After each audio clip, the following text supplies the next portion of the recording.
संजय राऊतांची पत्रकार परिषद थेट प्रक्षेपण. आणि 300चा आकडावरती आम्ही थांबलो. हा आकडा लहान नाही. संसदेत 300 हा विरोधी पक्षाचा आकडा एकत्रित हा लहान नाही. हा सुद्धा आकडा मोठा आहे.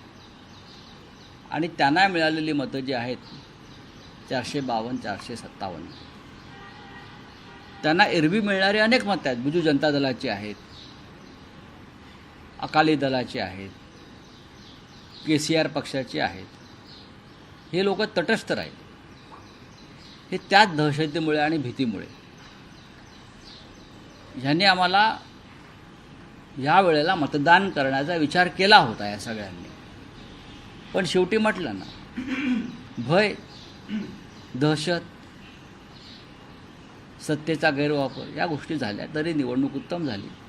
आता नवीन उपराष्ट्रपतींवरती जबाबदारी आम्ही देणार आहोत, ती म्हणजे पूर्व राष्ट्रपती धनखड यांचा शोध घेण्याची.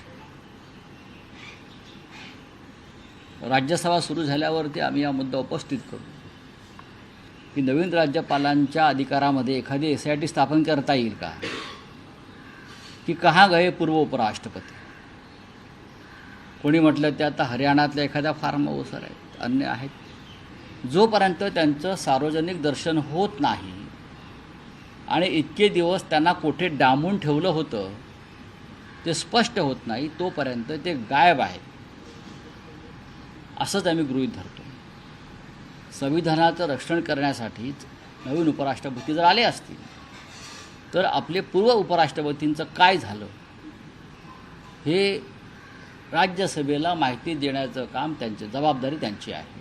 राऊत साहेब, तुम्ही एक विधान केलं की विरोधी पक्षाची एकजूट दिसली हे एक, आणि दुसरं असं म्हणालात की जी मतं फुटली त्या बाबतीत आम्हाला काही मतं फुटतील असा अंदाज होता. नाही, मतं फुटतील असा अंदाज नाही. हां काही मतांच्या संदर्भात जो संशय होता, आणि हा संशय देशभरातला आहे, तो काय एका राज्यातला नाही ना. संपूर्ण हे इतकं मोठं देश आहे आणि देशामधले इतके खासदार आहेत.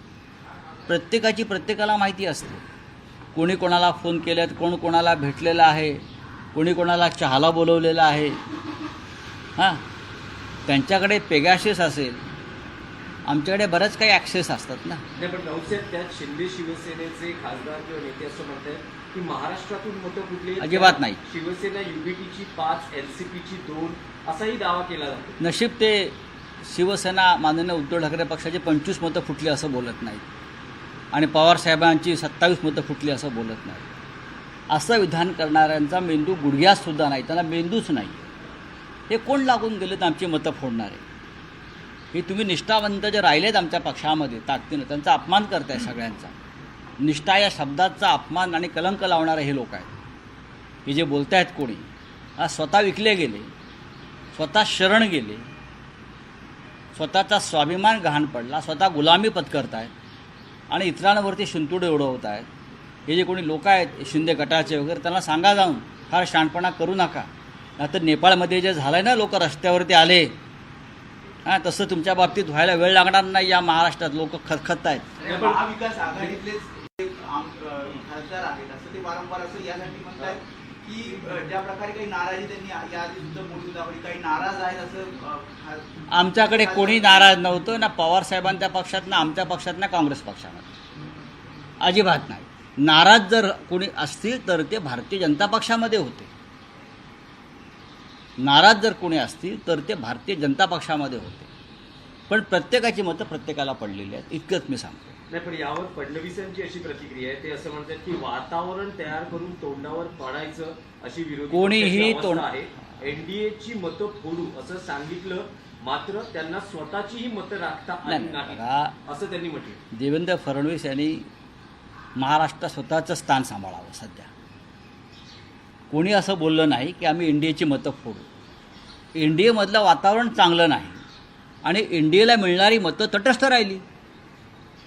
NDAला एरवी मिळणारी BJDची मतं, बिजू जनता दलाची मतं, त्यानंतर अकाली दलाची मतं, KCR पक्षाची मतं, ही तटस्थ का राहिली याच्याविषयी बोला. जी तुम्हाला मिळणारी कायम संसदेच्या प्रत्येक मतदानामध्ये गेल्या अनेक वर्षामध्ये सर्व मतं भारतीय जनता पक्षाला पडलेत. अनेक क्रुशल बिलं जेव्हा आली, अनेक, तेव्हा ही सगळी मतं भारतीय जनता पक्षाच्या बाजूने पडली. ती मतं तुम्हाला मिस्टर फडणवीस यावेळेला तुम्ही घेऊ शकला नाहीत. ह्याच्यावर जर आपण मत व्यक्त केलं तर बरं होईल. साहेब, तुम्ही निष्कर्ष तर काढला असेल कारण 15 अवैध म्हणतात तुम्ही मतं पडली आमची तर ही झाली आहे की नाही 15 अवैध मतं जी आहेत त्याच्या समोरच्या फुल्या या सुदर्शन रेड्डी यांना पडलेल्या आहेत. म्हणजे 315 झाली. आमची तेवढीच मतं आहेत. आमची मतंच तेवढी आहेत. आपण ते संपूर्ण गणित दोन्ही सभागृहांचं केलं तर आमच्या मतांचा आकडा त्यापेक्षा जास्त नाहीच. आम्ही एकसंघ आणि एकजूट राहिलो. नाही, पण राऊत साहेब तुम्ही जे म्हणतात की संशय होता, मतं फुटली, काही आहेत. अंदाज होता, तर ही जी मतं फुटली आहेत त्या बाबतीत इंडिया अलायन्स मध्ये काही मंथन होणार आहे का किंवा काही क्रॉस वोटिंग आणि माहिती मतं घेतली फुटणं जाणार आहे का? नेमकी काही गरज मतं नाही. कशी काहीही गरज नाही. काहीही त्याची गरज नाही. निवडणूक झालेली आहे. आम्ही आमच्या कामाला लागलेलो आहोत. काल गणेश नाईक यांनी ठाण्यामध्ये मेळावा घेतला आणि त्याच्यात असं म्हटलं की रावणाच्या अहंकाराचं दहन करायचं आणि ठाण्यात सत्ता आणायची आहे.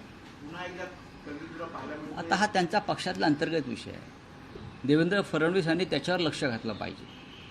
मी जे म्हणतोय की त्याच्या विरोधी पक्षाला जे आता एका उपराष्ट्रपती पदाच्या निवडणुकीवरून हे बघा तुमच्याकडे बहुमत होतंच ना. आम्ही कुठे म्हणतो नाही. तुमच्याकडे 40चं बहुमत होतंच.